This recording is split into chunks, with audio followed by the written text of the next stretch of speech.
The Knights of the Cross by Henryk Sienkiewicz. Leave a comment if you have an idea for the next book. Chapter 37. Whose retinue is this? Inquired Jurand, suddenly starting from musing, as if from sleep, beyond Radzanov. Mine, replied Zbyszko. And did all my people perish?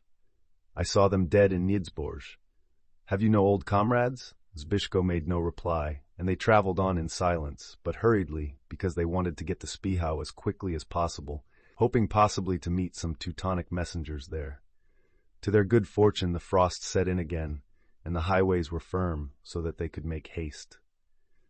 Toward evening Jurand spoke again, and began to inquire about those brethren of the order who were at the forest court, and Zbyszko narrated everything: their complaints, their departure, the death of de Forcy, his followers' action in crushing Danveld's arm so terribly, and as he spoke, one circumstance recurred strikingly to his mind, namely the presence in the forest court of that woman who brought the healing balsams from Danveld.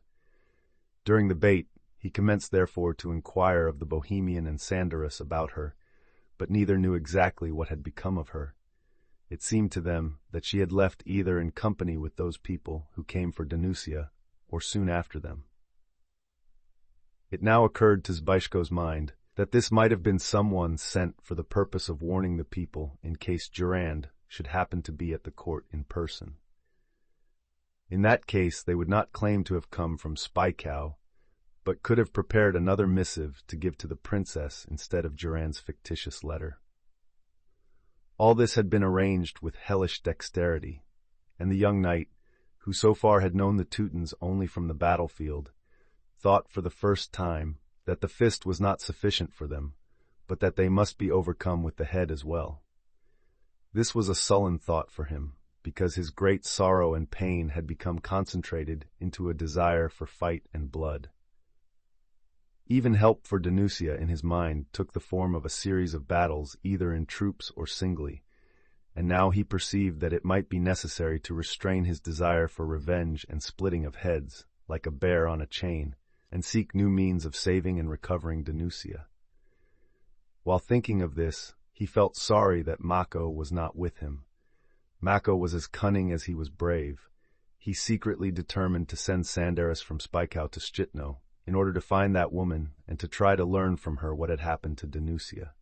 He said to himself that, even if Sanderus wished to betray him, he could do little harm in the matter, and on the contrary, might render great service, because his trade gained admittance for him everywhere. However, he wished to consult Jurand first, but postponed it until their arrival in Spichau, the more so because night came on, and it seemed to him that Jurand, sitting on a knight's high saddle, had fallen asleep from fatigue, exhaustion, and great anxiety. But Jurand rode with a bowed head only because misfortune weighed it down, and it was apparent that he was constantly thinking of it, with a heart full of terrible dread, because he finally said, "I would rather be frozen under Niedzborz. It was you that dug me out." "Aye, with others." "And at the hunt you saved my child? What should I have done? Will you help me now too?" And there burst forth in Zbyszko at the same time such love for Danusia and such great hatred toward the Teuton wrongdoers that he rose in his saddle and began to speak through tightly set teeth, as though with difficulty. "Listen to what I say.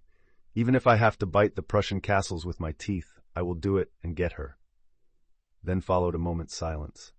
The vengeful and uncontrollable nature of Jurand also seemed to awake in full force under the influence of Zbyszko's words, because he began to gnash his teeth in the darkness, and after a while to repeat again the names, Danveld, von Love, Rotgier, and Gottfried.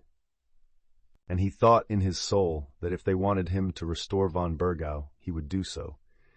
If they demanded an additional payment, he would give it, even if he had to throw into the price Spichau entire.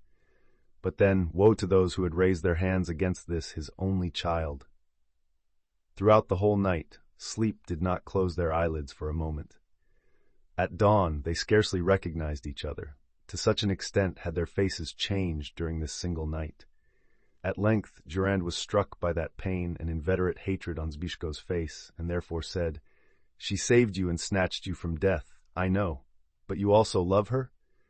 Zbyszko looked directly into his eyes with an almost defiant expression and replied, "She is my wife." Upon that, Jurand stopped his horse and looked at Zbyszko, blinking his eyes with astonishment. "What do you say?" he inquired. "I say that she is my wife, and I am her husband."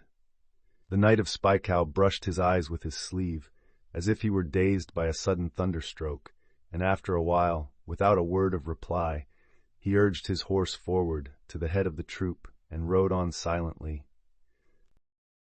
Remember to subscribe.